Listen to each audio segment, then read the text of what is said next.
phone ထဲမှာရှိတဲ့ Kinemaster တွေကိုနှိပ်ပြီးဝင်လိုက်ပါမယ်ပြီးရင် new project ထဲကိုနှိပ်ပြီးတော့ဆက်ပြီးဝင်ပါမယ်ပြီးရင်16အချိုးကို ratio ကိုရွေးပြီးတော့ create ကိုနှိပ်ပြီးဝင်ရပါမယ်အဲ့တော့ဒီမှာမိမိတို့ gallery ထဲမှာစုဆောင်းထားတဲ့ကြိုတင်ပြီး download ထားတဲ့ video တစ်ခုကိုရွေးချယ်ပြီးတော့ဒီမှာဖွင့်ပြီးတော့ timeline တွေကိုပို့ထားပေးလိုက်ပါမယ် video ပုံရဲ့အနေထားလေးကနည်းနည်းသေးနေတဲ့အတွက်မိမိတို့လိုချင်တဲ့ site ရအောင် pen နဲ့ zoom ကိုနှိပ်ပြီးဝင်လိုက်ပါမယ်ပြီးရင်ဒီပုံကိုနည်းနည်းအလောတော်ပုံအနေထားရအောင်ချက်ယူလိုက်ပါမယ်ပြီးလို့ရှင်ပထမပုံနဲ့နောက်ဆုံးပုံရဲ့ zoom အနေထားတူညီအောင်လို့ညီမျှခြင်းကိုနှိပ်ပြီးတော့ရွေးချယ်ပေးလိုက်ပါမယ်ဒါဆိုရင်ပုံရဲ့ထိပ်စာနဲ့နောက်စာကတပုံစံနဲ့ zoom မှာတူနေပါပြီးရင် back နှိပ်ပြီးတော့ထွက်လိုက်ပါမယ်အဲ့တော့မိမိပုံအနေထားရဗီဒီယိုမှာလက်ကအပေါ်မှာမလွတ်တလွတ်ဖြစ်နေတဲ့အတွက်ဒီလိုမျိုးကိုနည်းနည်းသဘောမကျသေးပါဘူးဒါကြောင့်မလို့ပုံကိုနည်းနည်းလေးအောက်ကိုချလိုက်ပါမယ်เนาะအောက်ကိုဆွဲချပေးလိုက်ပါမယ်ပြီးရင်နည်းနည်းလေးပုံကိုဆွဲတင်လိုက်ပါအခုလိုလက်ကိုလွတ်လွတ်ကျွတ်ကျွတ်အနေထားရအောင်ကျွန်တော်တို့ဆွဲတင်လိုက်ပါမယ်ပြီးလို့ရှိရင်ဗီဒီယိုကလစ်ရဲ့ timeline scale ကို edit လုပ်ရလွယ်အောင်နည်းနည်းချက်ကားပေးထားလိုက်ပါမယ်ပြီးရင် rotate ဒါမှမဟုတ် mirroring ပေါ့နော်ပုံပြောင်းမြန်လာတဲ့ effect ထဲဝင်မယ်ဝင်ပြီးတော့ပုံကိုဘယ်ဘက်ကနေညာဘက်ကိုပြောင်းပေးလိုက်ပါမယ်ပြောင်းမြန်ပြန်ပြုပြင်လိုက်ပါမယ်အဲ့တော့အခုလိုအနေထားတွေ့ရမှာဖြစ်ပါတယ်ဗီဒီယိုတွေကပုံမှာလက်ကိုတန်းနေအောင်တန်းထားတဲ့အနေထားရအောင်ဗီဒီယိုကလစ်ကိုရှေ့ကိုနည်းနည်းတိုးပြီးတော့ဆွဲလိုက်ပါမယ်ဒီလိုလက်တန်းတဲ့အနေထားလေးမှာခဏရထားပါမယ်အဲ့ဒီမှာအနီအောင်အကွက်လေးနဲ့ video clip duration scale လေးနေရာကိုပြီးထောက်လိုက်ရင် add bookmark ဆိုပြီးတော့ဖိထောက်လိုက်ရင် bookmark မှတ်လို့ရပါတယ်အဲ့တော့ကျွန်တော်က bookmark အနေနဲ့မှတ်ရင်ခရမ်းအောင်ဖြစ်သွားမယ်မမှတ်ဘူးဒီတိုင်းပဲဒီနားမှာမှတ်သားထားမယ်ဆိုရင်လည်းပဲဒီတိုင်းထားလို့လည်းရပါတယ် timeline မှာ market မှတ်တဲ့သဘောပါအဲ့ဒီနေရာကို screenshot ရိုက်ဖို့ရဝိုင်းထားတဲ့နေရာကိုထောက်လိုက်မယ်ပေါ်လာခဲ့ရင်capture and edit layer ဆိုတဲ့နေရာကိုထပ်နှိပ်ပေးလိုက်ရင်အခုလိုပုံတစ်ခု layer တစ်ခုအောက်မှာထွက်လာပါလိမ့်မယ်ပြီးရင်ညာတောက်က split screen ကိုနှိပ်မယ်ပြီးရင် full screen ကိုထပ်ပြီးနှိပ်လိုက်ရင် screen အပြည့်ရုပ်ပုံ video ရုပ်ပုံရပါလိမ့်မယ်အဲဒီ screenshot ရိုက်ထားတဲ့ layer ကိုပဲ Kinemaster ရဲ့ featuring အသစ်ဖြစ်တဲ့ magic remover ဆိုတဲ့ clock လေးကို on နှိပ်ပေးရပါမယ်ဒါဆိုရင် background ကိုဖျောက်လိုက်ပါပြီဖျောက်လိုက်ပြီးတော့ရုပ်ကိုထပ်ပြီးတော့သူပေးထားပါလိမ့်မယ်ကဲဒါကပထမတစ်ခွက်ရသွားပါပြီအဲ့တော့ဒုတိယတစ်ခွက်အတွက်ကိုဒုတိယလက်အပေါ်နည်းနည်းမြောက်တဲ့အနေထားရအောင်ဗီဒီယိုကိုနည်းနည်းလေးရှေ့ကိုတွန်းပေးလိုက်ပါမယ်အဲ့ဒီအနေထားရအောင်ကျွန်တော်တွန်းထားပြီးပြီအပေါ်ကဗီဒီယိုကလစ်ကိုတွန်းထားပြီးပြီဆိုရင်တခါကျွန်တော်ဘယ်ဘက်မှာ screenshot ရိုက်ဖို့အတွက်ကိုဝိုင်းထားတဲ့အကွက်လေးတွေကိုနှိပ်လိုက်မယ်ပြီးလို့ရှင် capture and add as layer ဆိုတဲ့နေရာကိုထပ်ပြီးတော့နှိပ်ပေးလိုက်ပါမယ်အခုလိုအောက်မှာဒုတိယ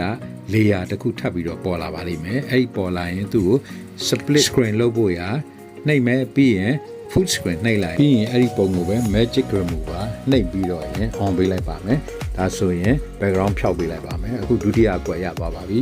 တတိယလက်အနေထားအတွက်ကိုလည်းပဲ video clip ကိုနည်းနည်းလေးရှေ့တိုးပေးမယ်အဲ့လိုချိန်ပြီးလို့ရှိရင်ကျွန်တော် screenshot ရိုက်မယ်ပြီးရင် capture and add as layer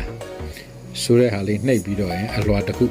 တတိယအလွှာတစ်ခုဖန်တီးလိုက်ပါမယ်ပြီးလို့ရှိရင် split screen လုပ်မယ်ပြီးရင် full screen ကိုရွေးပြီးတော့ရင် magic remover ဆိုတဲ့ clock ကို on ပေးလိုက်ပြီးတော့ရင် background ဖြောက်လိုက်မယ်အခုလိုတတိယ layer ရရှိသွားပါပြီဒီတိုင်းပဲစတုထပြင်စမဆဋ္ဌမ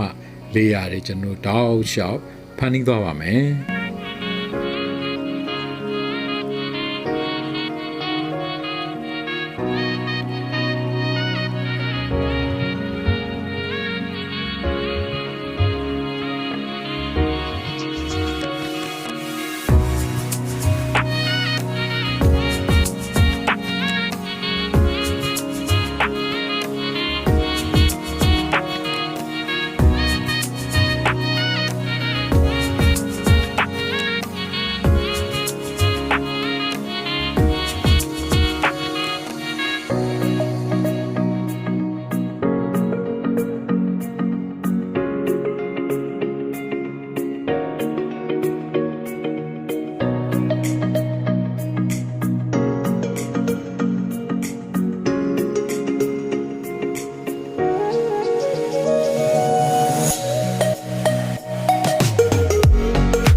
အလွှာ6လွှာလုံးကိုဖော်ပြထားတဲ့ဤအတိုင်းအစင်းစင်းလုပ်ပြီးသွားပြီဆိုရင်ကျွန်တော်ဖွင့်ပြီးကြည့်လိုက်ရအောင်